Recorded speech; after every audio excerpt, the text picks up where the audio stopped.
We're back again, and this is Martin Radetsky, a member of PACT, and Martin has been involved in many issues and raised questions that have forced the legislature in New Jersey to consider changing the law in several areas.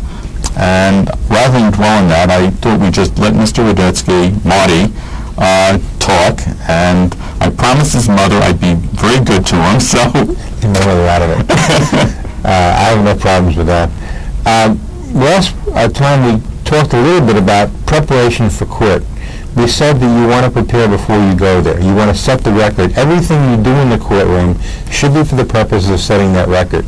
What you want to start doing is filing the most important papers that deal specifically with the issues you want to bring forth to the court. So there's no possibility of the judge shutting you down before you've set that record. In other words, you're saying the papers are important because even if a judge says, I'm not going to allow you to talk in court, the papers have been filed and the record is set. Yeah. Can you use those papers for an appeal? Yes, you can, but an appeal is like the fifth or sixth step. I don't want to go into those things. And you're assuming with an appeal that you've lost. And our position is we want to make it to the point where they can't make you lose in the lower court because they know it's going to be affirmed at a much higher level with greater damage at the upper courts. So you want to make the case before the courts as clear as possible so the judge knows he's going to have trouble if he tries to do anything wrong. Okay, so you file papers. Now, what do you do in the papers to make sure that your position is on the record? First of all, you want to make a statement of facts. And this is something that everybody should do regardless of the case. You basically write this as a diary. And the diary ideally should be in chronological order. For those of you that have computers, obviously you can go back in and cut and paste and change things around to reorganize them. But eventually what you want to do is you want to have a document which flows from the beginning of whatever the incident is all the way through to the end of today. Let me interrupt a minute. One of the difficulties that I find is when you're doing writing, most of us are not professional writers. So what you have to do is you have to write it so that someone who's relatively inexperienced with any of the actions in the case can read what you're saying and understand it. And it's been told, and I go to lectures, and they said that if you want to present something to an appellate court, be sure that an 8 or a 10-year-old could understand it. I'm not sure I'd give the appellate judges that kind of credit, but that's a whole different issue. As a matter of fact, there is a joke that says, what do you call a lawyer with an IQ of 80? Your Honor, Judge. And what do you call a lawyer with an IQ of 30? An appellate judge. Appellate judge, okay. The point is that when you do these statements of facts, don't force it. Don't try to sit down and dictate this thing all at one time. Write it comfortably. Don't try to fill in all the gaps immediately. Don't try to fill in things you forgot. Write it as you remember it. Then go have a cup of coffee. Some people have stronger stimulants, but the point is rest. And then come back fresh and read it over. And as you read it, more things will come to your mind. Fill in the gaps. Okay. And if you're handwriting, instead of writing single space, write triple space, so you have plenty of room to put these things in. Don't force these issues. I was going to say, with people who write, sometimes I find index cards are best because what you can do is you can rearrange the index cards and you can insert index cards. If you're on a computer, you can write and bring different files with ideas together. And go ahead. The last part of this is what you definitely want to do with these things. Read for continuity. How did I get from this action on Monday to this action on Friday? Whatever happened, what did happen between Tuesday, Wednesday, and Thursday? If it's not pertinent, forget it. If it is pertinent, if it's something that's important, you want to fill it in. And the point is, when you're all done, go back and read it one more time. And read it specifically to see if it's continuous. Okay. What I would do is, after you think you're finished, let several people read it. Yes. If they understand what you're saying without you being there, then I would say that's a good history. If you have to explain something to them, It's not good enough. okay. One last part of that is that at least one of those people should not have any real knowledge of what happened in your case. You want to bring them in cold and say, if you read this, would you understand what I'm trying to say? Tell me what you think I'm trying to say here. Okay, I think that's a good point, because most people aren't aware, and if you try to explain something to someone else, they'll say, but I don't understand what you're talking about. And most of us tend to forget that we know the intimate details of a particular action very, very clearly, and it's clear to us. But for us to put it down so someone else can understand it is very, very difficult.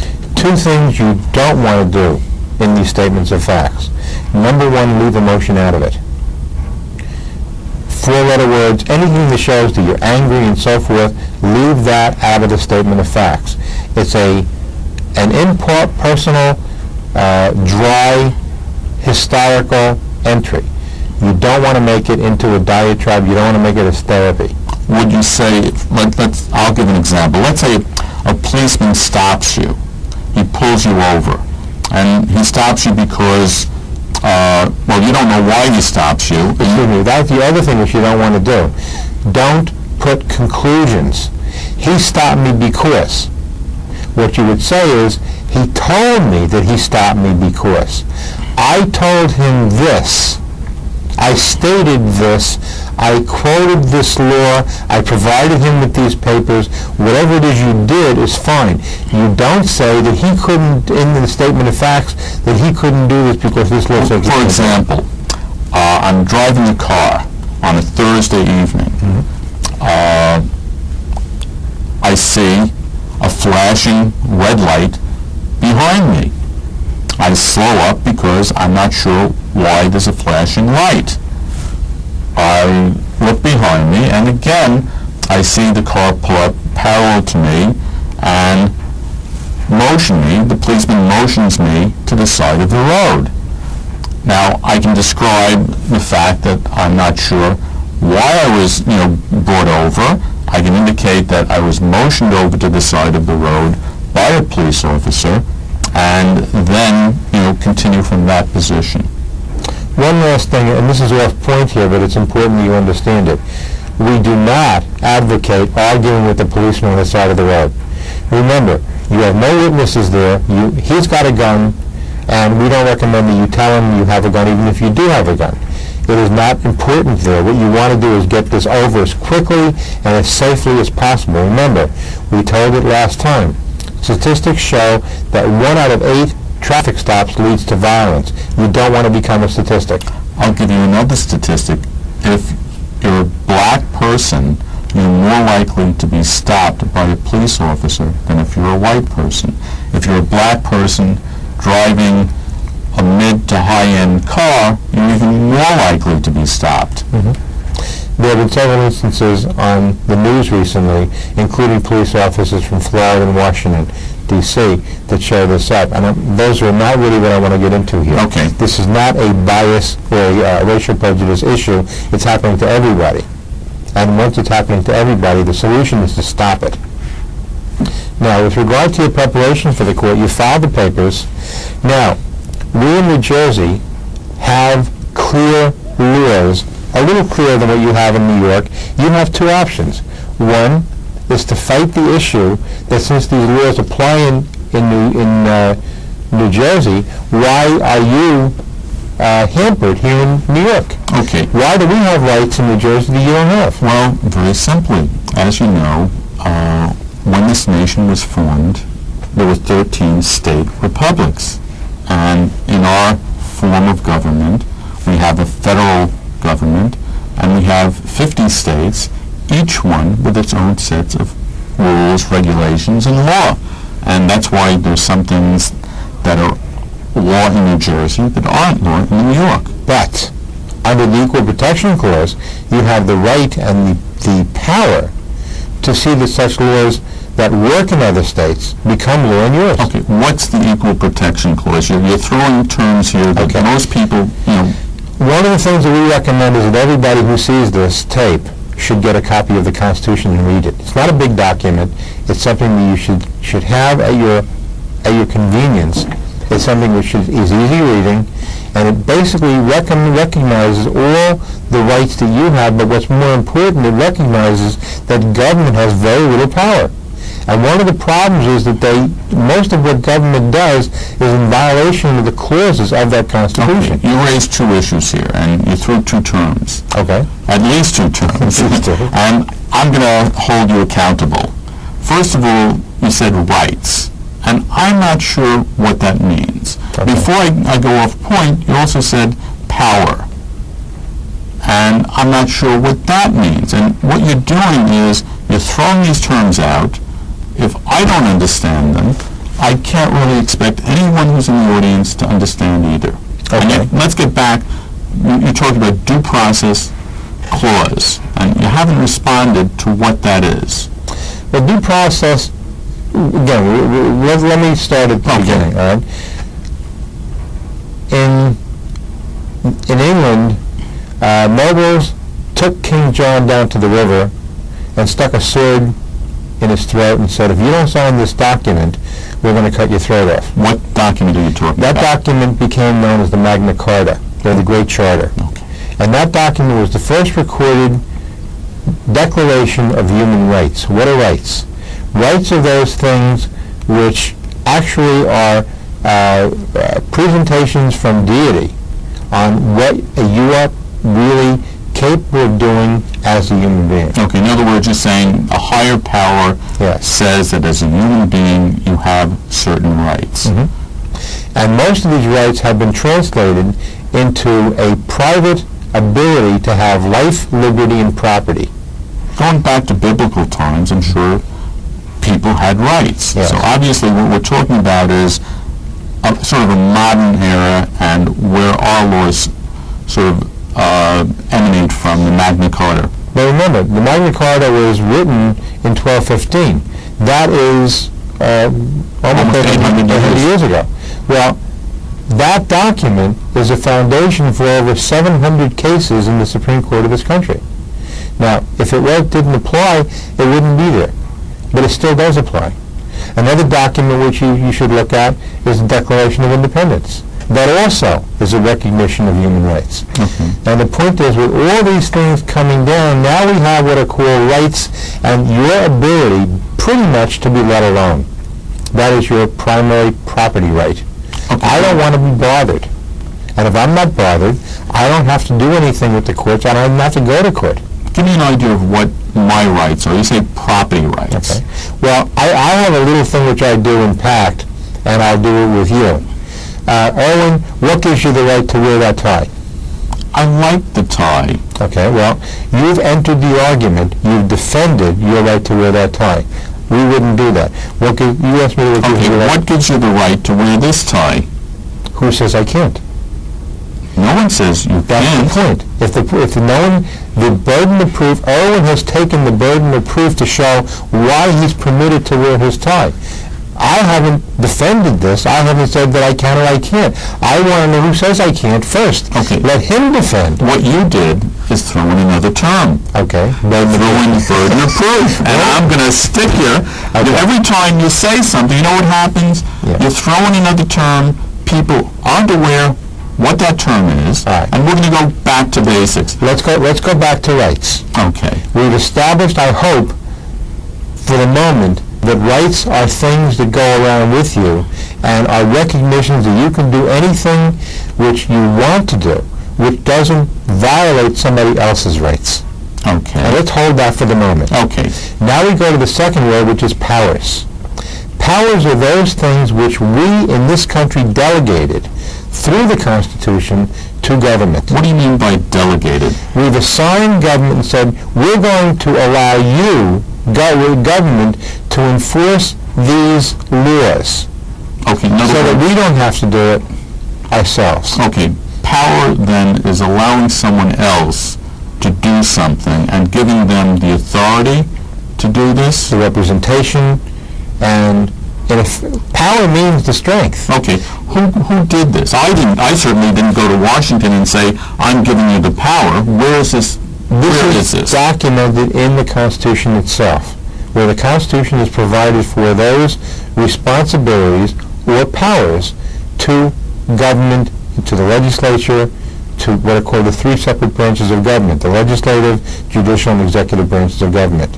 What's interesting to note is that in the entire Constitution, there are only 18 delegated powers to government, and of those 18 powers, 11 of them have to do with piracy on the high seas. Okay, and what's interesting is, and I just want to bring it up, the Constitution is a really small document, and you can probably read it in a half hour, maybe an hour at most.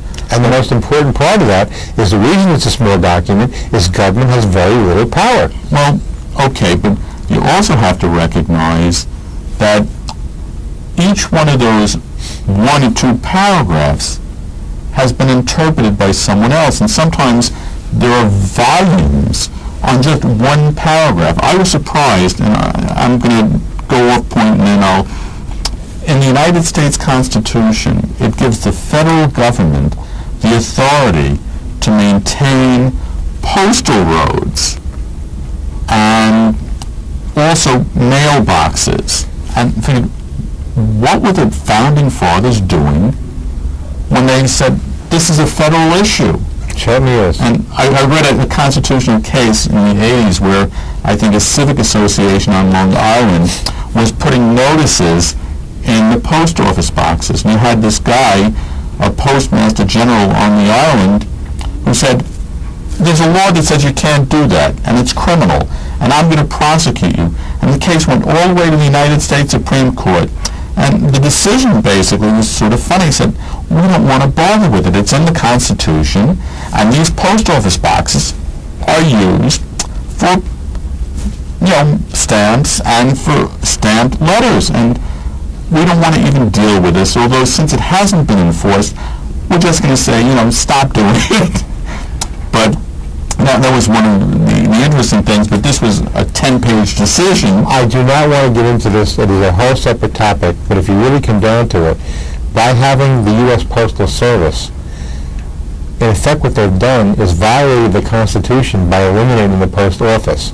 And that is something which they're not constitutionally empowered to do. They're saying they should have had an amendment to the Constitution before taking it away from government. That's right. And since they didn't do that, the U.S. Postal Service should simply be disbanded. I don't even know if I don't even know. That's a whole different show. Fine.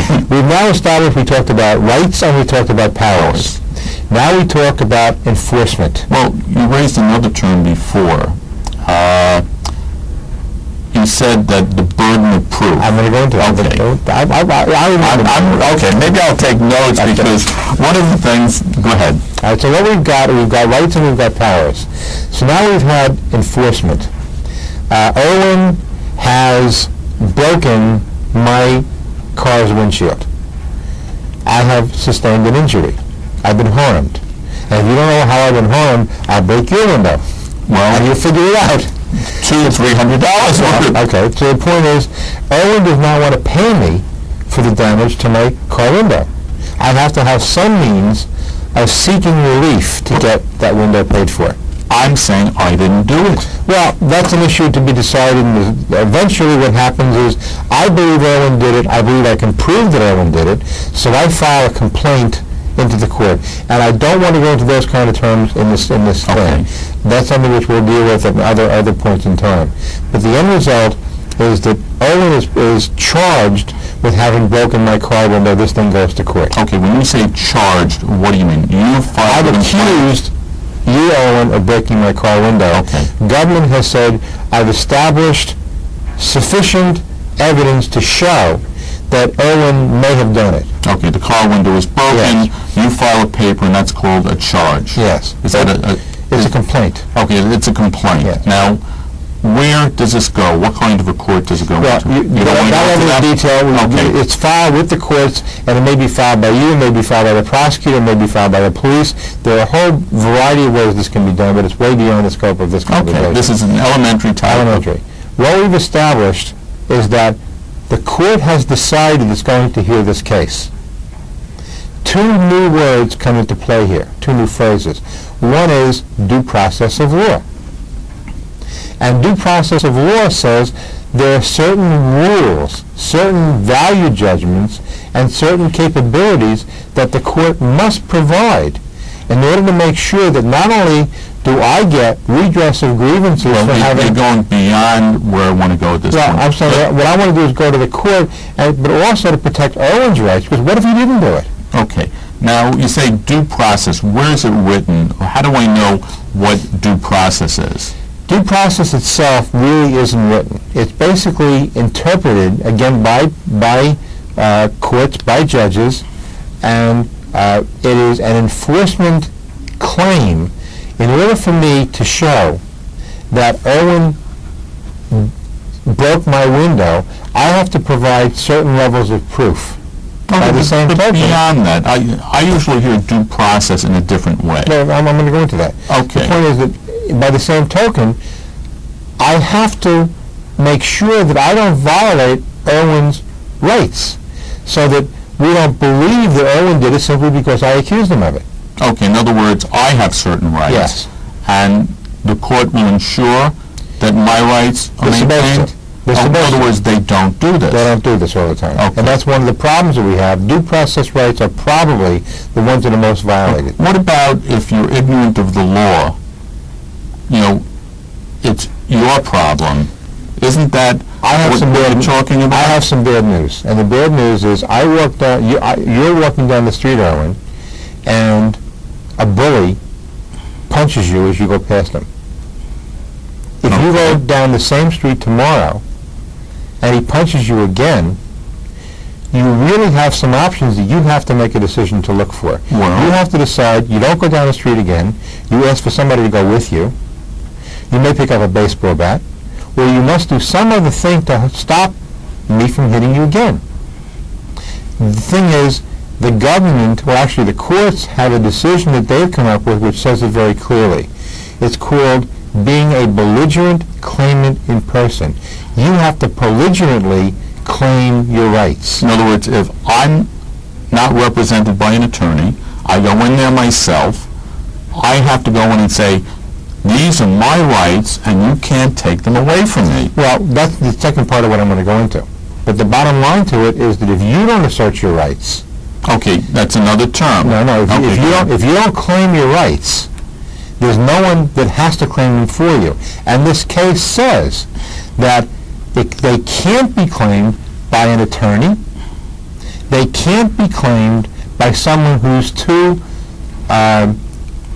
weak, docile, afraid to claim his rights.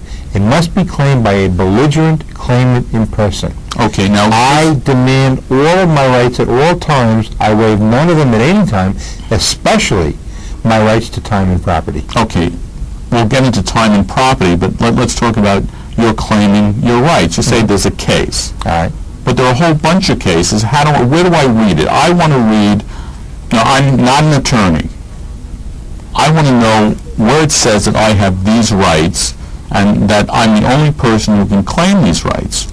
This is a very careful line that we draw. We read these cases as wise words from wise people. We don't take them as gospel. We don't take them as law, because they are decisions made by judges, and some of those decisions are very good, very supportive of private rights, and some of them pretty bad, and some of them pretty stupid.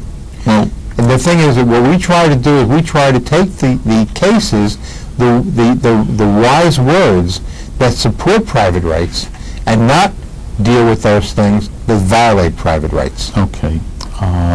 One of the things I see is, when I'm in court, there's a guy up there, a judge, and he's supposed to know what's going on. He's presumed to know the law. That doesn't always work. But you and I both know that in any field, especially when there's a specialization required, you don't know everything. In fact, you know very little.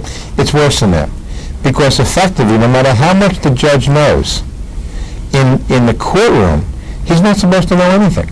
In other words, he's supposed to be impartial. Correct. He's not supposed to be biased or prejudiced, and those are terms which, again, are not part of this. Look them up in the dictionary, please. We spoke about a half hour before the show on just those two words, bias and prejudice. But the bottom line to these two words, and the bottom line to the issue with the judges, is they're supposed to come into the court and they're supposed to listen to all the parties, the people that are involved in this case, and the first person to speak in a case is the one that's calling the case to the court. The plaintiff is the one that says, I've been damaged, I've been harmed, there's something that I want the court to help me resolve. I want Irwin to pay me for my broken window. And I'm calling this court, I have lawful reason to make that claim to the court. I have evidence to show that Irwin did do this. Well, we see these judges on TV, whether it's, ex-mayor Koch or Judge Judy or someone else. I want to repeat to this audience here, I have asked Judge Judy to bring me onto her forum because Judge Judy deserves to go to jail. And the bottom line to all her situation is what she does in that courtroom is downright criminal. Well, the fact that they've agreed to let her do it is probably as much a point of stupidity as it is. Hold on.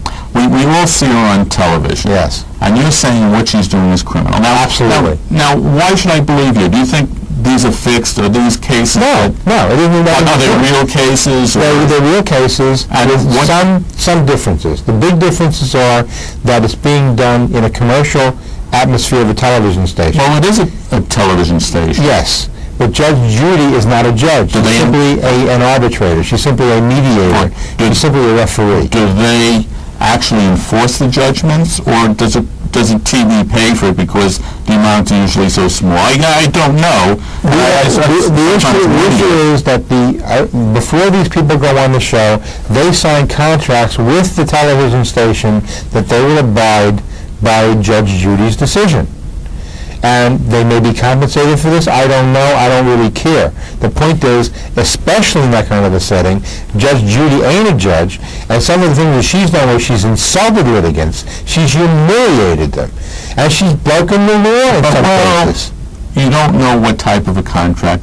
That's another issue. No, it isn't an issue because when someone represents himself as a judge, there are certain levels of conduct that they must follow. Okay, you're saying that she's not following the level of conduct that's required of a judge. And that also is something which you can look up. It's called the canons of judicial conduct.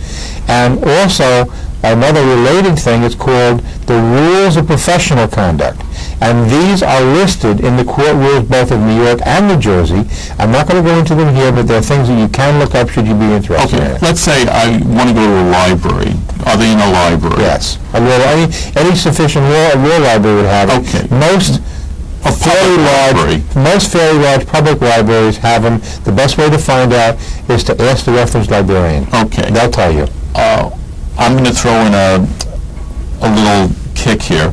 If you're on the internet and that's a big argument.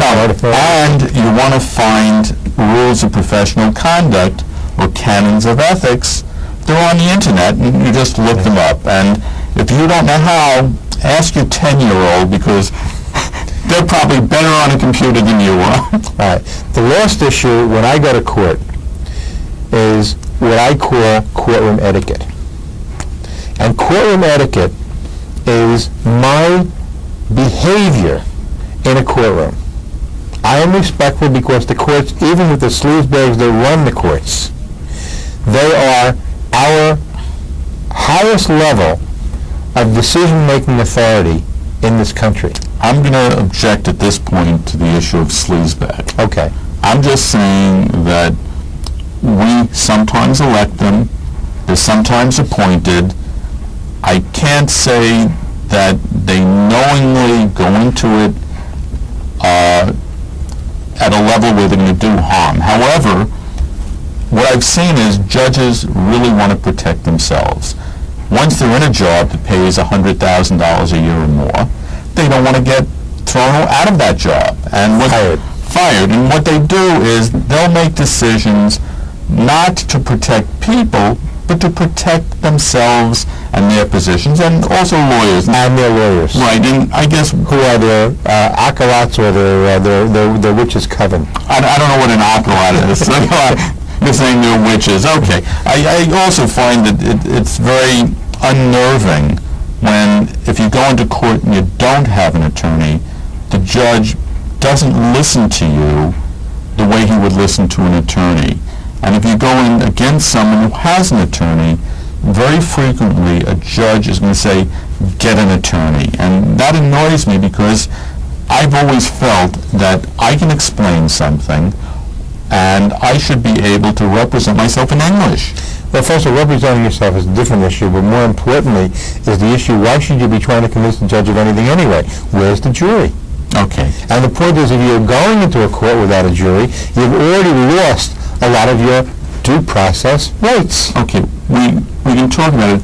One of the reasons I've been told that you don't have juries is they're expensive. Justice is expensive. Freedom is expensive.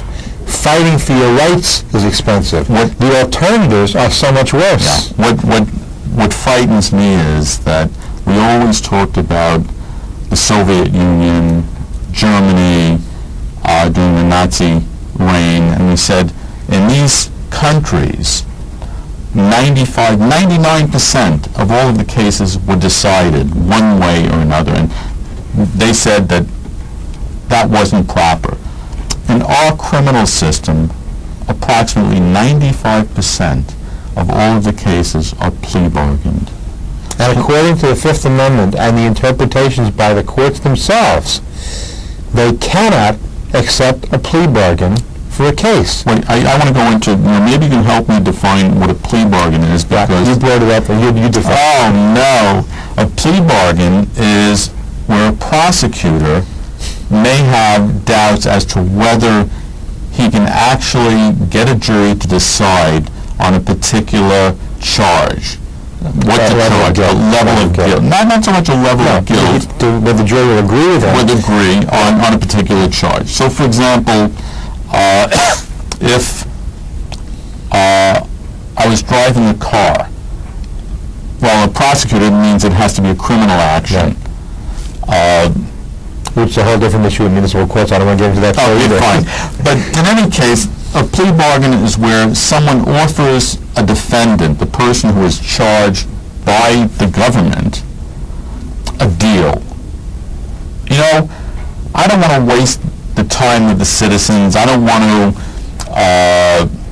take my time. Keep that part of that. I want to go into my objection to what you're saying. Okay, fine.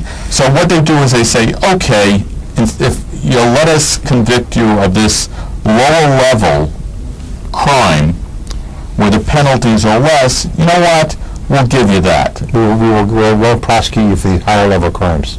Okay, that's There's what I think is a a whole bargain. host of issues here. Obviously, it's not a forum for this here, but there are a couple of issues I want to make clear about why I don't trust judges, why I call them the kinds of names that I do.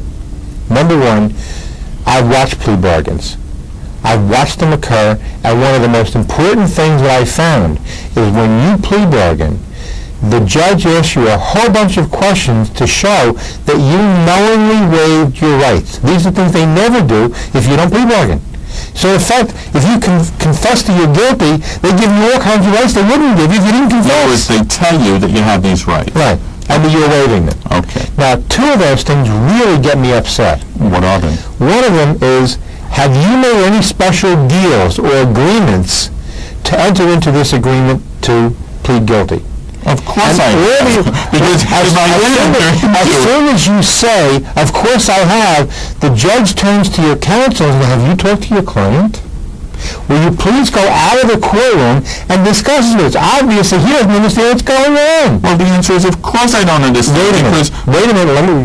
Okay, go ahead. What happens is, 5 minutes later, the litigant comes back, the accused comes back into the courtroom, and the judge says, now I'm going to ask you again.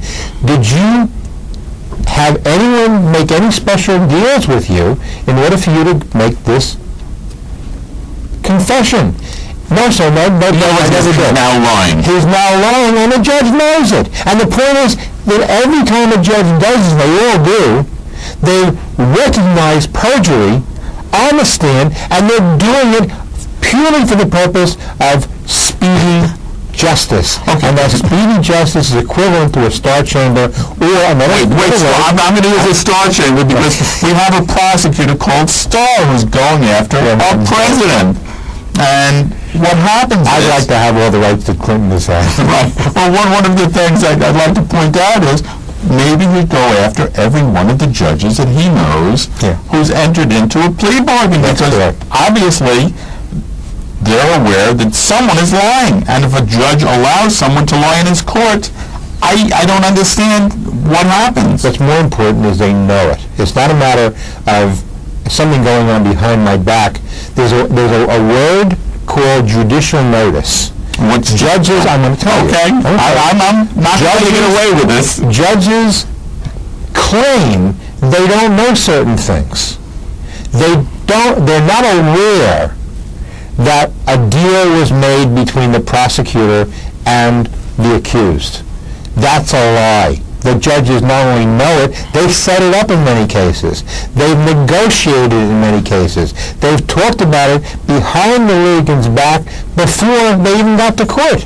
Do you mean to say the judge is aware?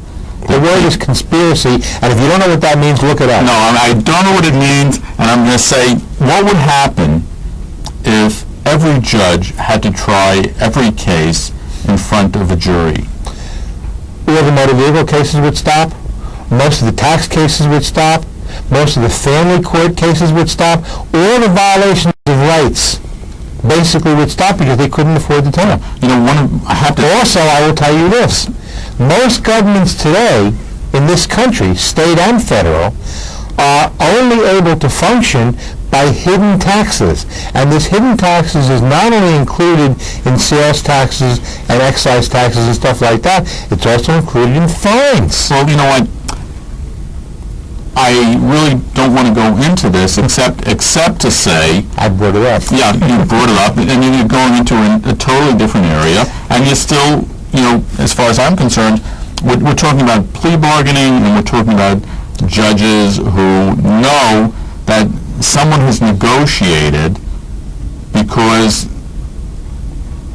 there's a deal being made, and the person doesn't know what his rights are. Well, here's my question. In New York, I've been in courts, both civil courts and criminal courts, and usually if a person doesn't have an attorney, the judge says, and there's a group of attorneys who is appointed either from a group called Legal Aid or from a panel called 18B in New York. And these attorneys are called by the judge to represent someone who either can't afford an attorney or who doesn't have an attorney in court. And one of the things I say is, how can you assign an attorney literally minutes before someone is appearing in front of a judge and expect that attorney to be able to competently represent that person?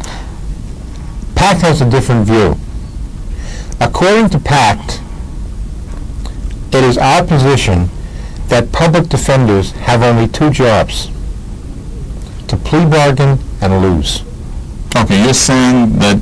So in effect, when you've taken a public defender as counsel, you set yourself up to be raped by the system. Okay, either a plea bargain or to lose. Mm-hmm. Okay, now let's say I'm someone who's been brought in and I don't have an attorney.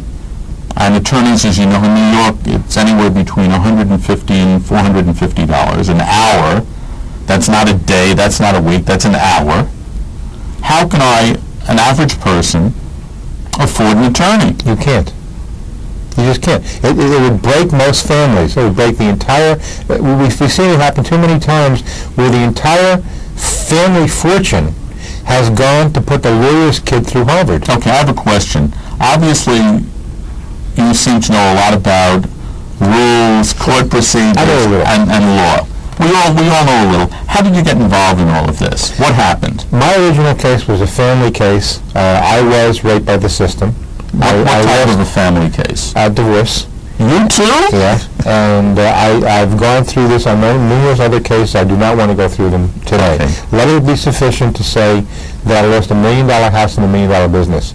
Through the course of all this action, I watched lawyers and judges lie. I watched court proceedings totally violate my private rights through, the best example, I want to leave it at this, the judge in my case said that I have no rights, the Constitution doesn't apply to me. Not in this court. In this court, the Constitution doesn't apply.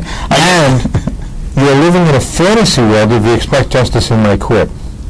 I want to thank Judge Glickman and Judge Murphy for teaching me that you never, ever trust judges. Okay, well... And you never trust lawyers because they trust judges. Okay, there are some things I'd like to point out, and I also was very much involved in a case, a divorce, and judges always say we have to settle these issues in the best interest of the children. Now, I've seen cases, divorce actions, that go on for years, that costs hundreds of thousands of dollars. Now, the children who they're protecting never see these monies because They go to the lawyers. Well, I'm going to say only part of it goes to the lawyers. People who never need a mental health professional suddenly have to see psychiatrists, psychologists, social workers, and what I want to point out is it's a business, and if a judge was really concerned about the best interest of the children, they would settle matters so that both parents... I have to interrupt you here. First of all, I trusted the courts. I trusted the judges. I trusted the system. Well, you're taught that as a kid. And what's worse is that I actually participated in it on a different level before I went through In other the words, you had some knowledge about Yes. what happened.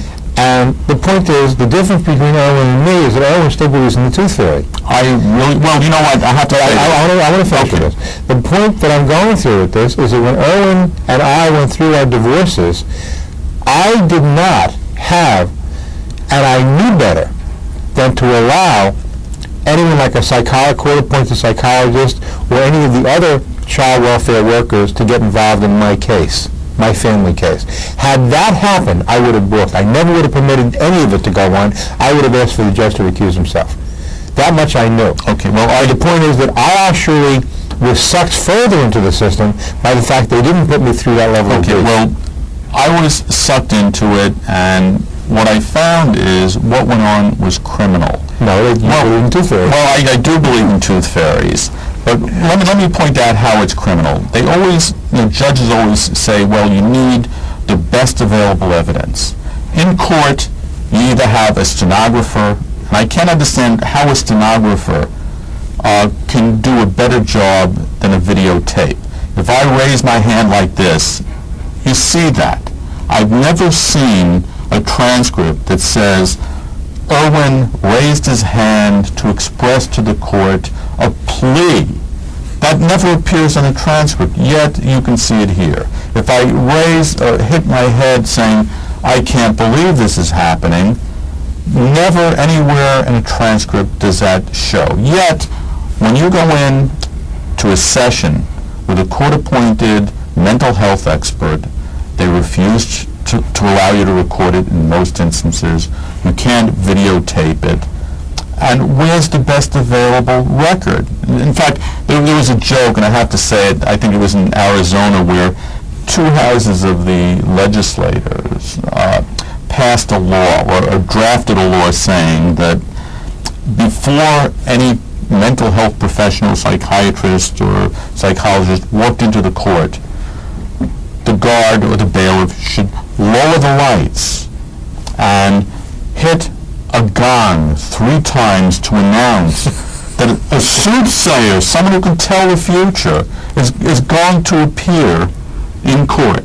And when this wizard who can predict the future makes any statements, he has to have a wand, and he has to wear a large hat. That bill somehow was rejected by the governor. And again, this is the issue. How can they predict the future? How can they remember what goes on in an hour speaking? I think first of all, you're talking about the prejudice that occurred in your specific case. But what do you do when it's even worse? I've seen it in other cases How do you also. do it when it's even worse, where the health professional makes decisions without ever interviewing the parent. I've been involved. I cannot understand how, and again, it's never happened to me, so I can't deal with personal evidence, but I can tell you from other cases that I've witnessed where someone was called obsessive compulsive. You too? Not me. I was called basically obsessive compulsive, and then I cross-examined this psychiatrist in court. And what do you mean when you called me obsessive compulsive? He said, well, lawyers are obsessive compulsive, judges are obsessive compulsive, because if they weren't, they'd never become judges. They'd never become and go through law school. So he was admitting in court that a whole bunch of people were obsessive compulsive. If you're going to be penalized for being obsessive compulsive, they're not. That's where I run into a problem. My whole thing is whether we're going to deal with these professionals involved or not, the question is, how can their evidence be used, especially when it shows that they didn't even talk to the people involved? I've seen too many cases where their words are treated only for the purposes of giving the judge an excuse to make a decision he's already decided to make. Again, we go back to what I call my sleazebags. And the point is, I've used the word 3 times now, and I'll tell you something, I still believe it. You haven't convinced me that I'm wrong. Well, okay, I really don't want to call all judges sleazebags. I really can't. I have other words, but I can't use them with children. I'm going to give a historical, perspective again. In 1893, the United States Supreme Court, the highest court in the country, made a decision. It was called Plessy v. Ferguson. Yeah. And that decision said separate and equal was okay. Segregate blacks, keep them in their own schools, and expect them to get the same level of education. 60 years later, in 1953 or 4, in a case called Brown versus Board of Education, this same highest tribunal changed. Those judges were dead. there were other judges, obviously, but the same court. I use a different word, but Owen doesn't want me to use that word. So. Well, okay. The same highest court in this country changed their opinion. It took them 60 years to recognize that people in the 1800s made a mistake. I don't want to have to wait 60 years. It's more important than that. And again, we're way off point with this. We are, okay. But I do want to bring one other thing involved, as long as Owen brought it up, because we can't leave it at this level. Anthony Scalia is justice on the Supreme Court today. Tony. Okay. I have to tell you that in a jungle of animals, Scalia is one of those that I would respect under most circumstances. But there's sometimes when you wouldn't. Well, again, I will tell you that Scalia has come through with a lot of positions and a lot of ideas and a lot of papers that have really come close to being human. And one of the ones that he did in the speech that he gave a couple of years ago was, first of all, that the 9 justices of the Supreme Court in Washington are nothing but another bunch of lawyers.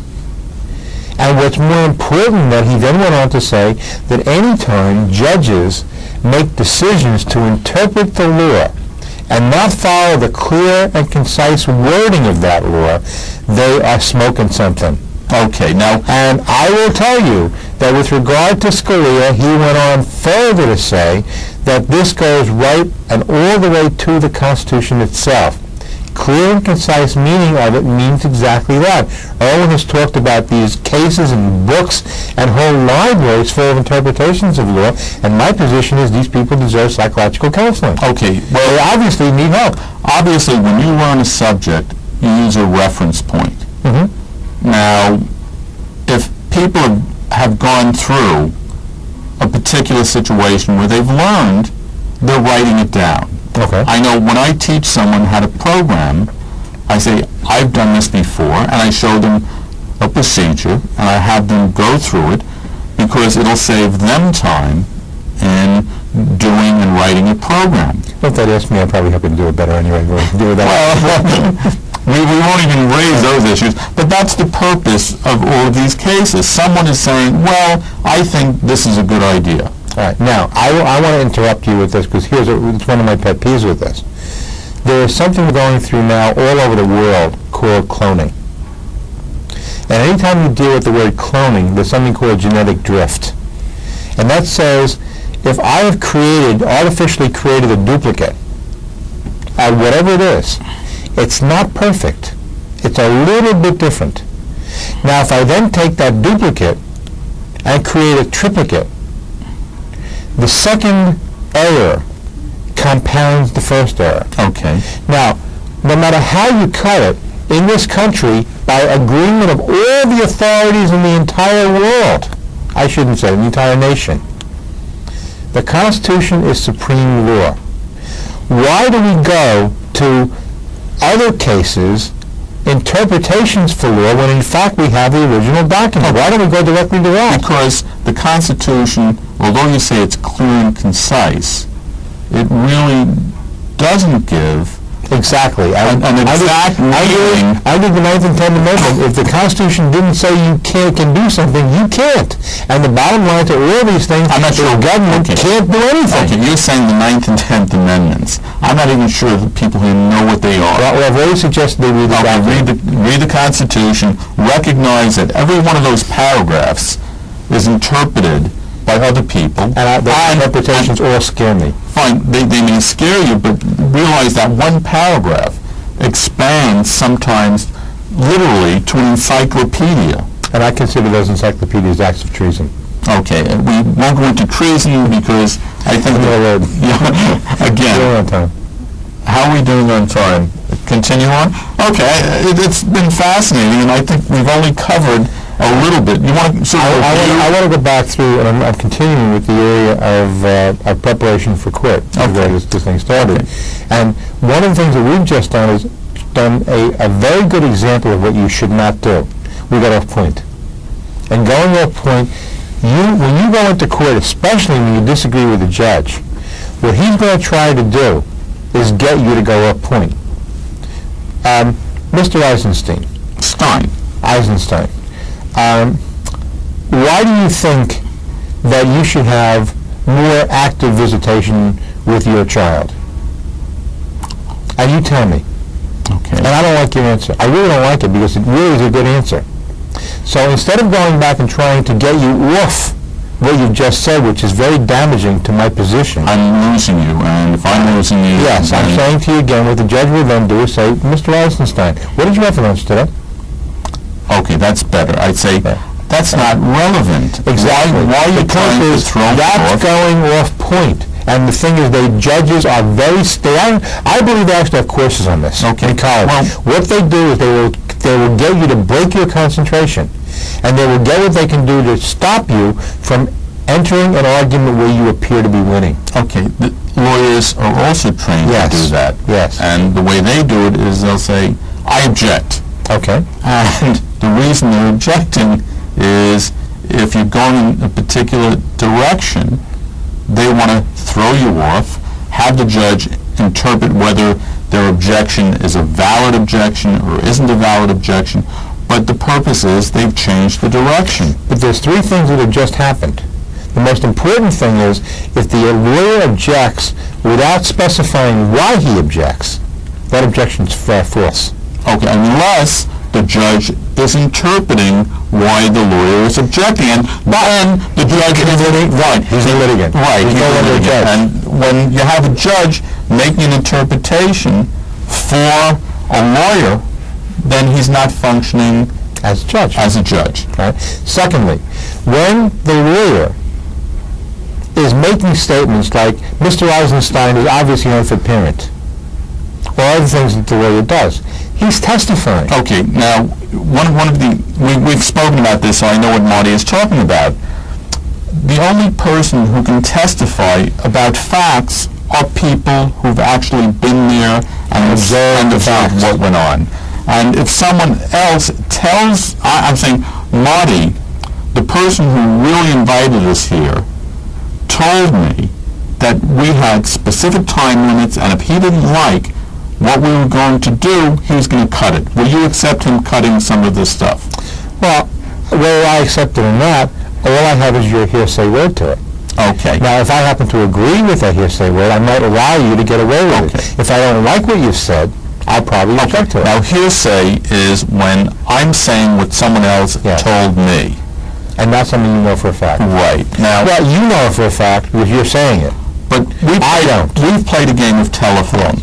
And when you play a game of telephone, kids in school and literally kindergarten play games of telephone. And what it is I'm going to say something to Marty. Marty is going to say it to Jim. Jim is going to say it to Daisy. Daisy is going to say it to Jill. I talk it to Tom, Dick, and Harry, Mo, Larry, and Curly. Okay.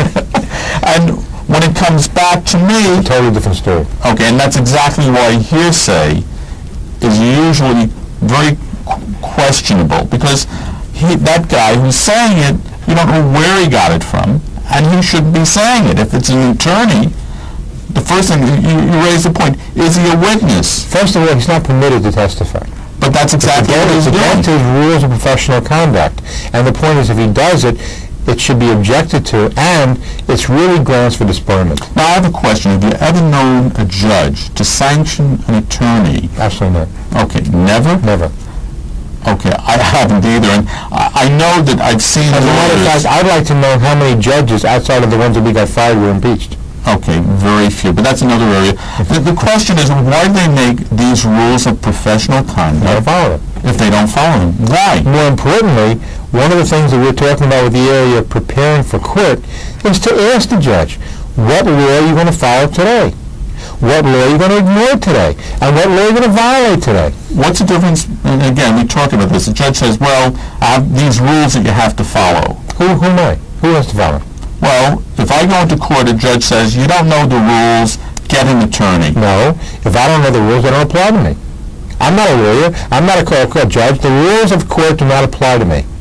Okay. I follow certain rules of court only in a matter of courtesy and convenience to make it easier for me to present what I have to do. You know but the rules only for the purposes of knowing what they're required to do. They're required to follow the rules, not me. Okay, in other words, the rules of court are for attorneys. And judges. But if I don't... Except for one thing.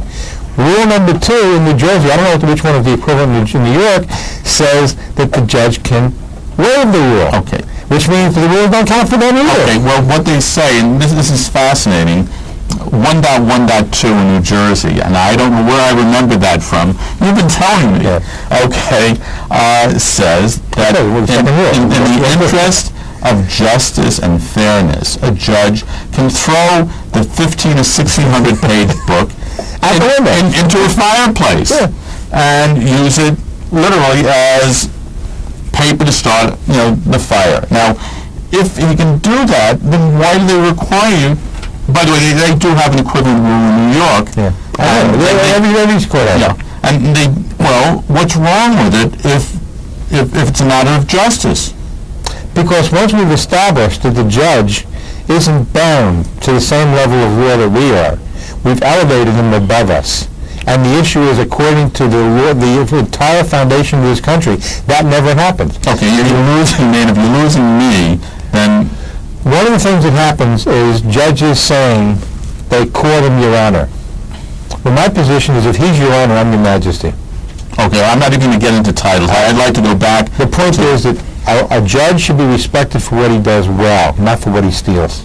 Okay, not for what he lies. I think that's off point, and I'll tell you why it's off point, because, there's an issue of justice. And I guess what we're going to have to do is come back to this, because we only have a few minutes, and I'm not sure how long we've been going, but we can always cut at a later point, and we can continue. And what I'd like to do is invite you back, because it's been fascinating. Now, the issue of rules and allowing judges to interpret, my position is, wait a minute, I've seen judges in cases. In fact, in a case that you had in New Jersey, where you were surrounded by 4 or 5 police officers. That few? And and you floated 30 feet through the hall, and somehow tripped over your own feet down a flight of stairs. Now, when the judge wrote this in the decision, what she did manufactured evidence. Nothing was testified as to how you felt. Oh, no, excuse me. Oh, no, you're right. There were witnesses. All the witnesses who testified and the recording of the proceeding disagree with the judge. Okay, but beyond that, and this is Judge Catherine Hayden, a federal judge in Newark. It just shows you can't trust them either. Okay, and it was fascinating because literally 5 minutes after Martin was a plaintiff, and he said these police officers acted inappropriately, she only allowed one of the police officers to be sued. You got to be careful. You got to way too deep on this. Okay, fine. In any case, the issue that comes up is how did that judge have a 20-some-odd page decision already drafted and presented 5 minutes later? 5 minutes after everything was done. Which comes back to what I said before. You're asking for how these things are done by honest judges, and the answer they're honest. First of all, they've come into court with preconceptions, biases, and prejudices. They've made decisions. Yeah, but they're not allowed to. There's a difference. They've been trained to be fair. Whatever fair means. Well, okay, that's a value judgment. That once you determine it's a value judgment and you find that their level of fairness includes hurting you, I don't trust their ability to do anything. Well, someone has to be a judge. Yes. Or wait, maybe we're wrong here. No, I'm not wrong. You're coming to my level again. Fine. Let's talk about this. When you talk about a judge has to be impartial. No. A judge is spelled J-U-R-Y. Okay. The judge. That's how. The judge that we know of in the black duster, like you have in the garbage bag, has two jobs in a courtroom. The first is to convene the case, and secondly to see that it runs smoothly. Outside of that, the judge should sit back and be quiet. Unless something is improper, yes. In which case the judge has to say, excuse me? Okay. Let's stop that and go back to where it has. One of the things that always annoys me is when there are conferences between the judge and attorneys. Okay.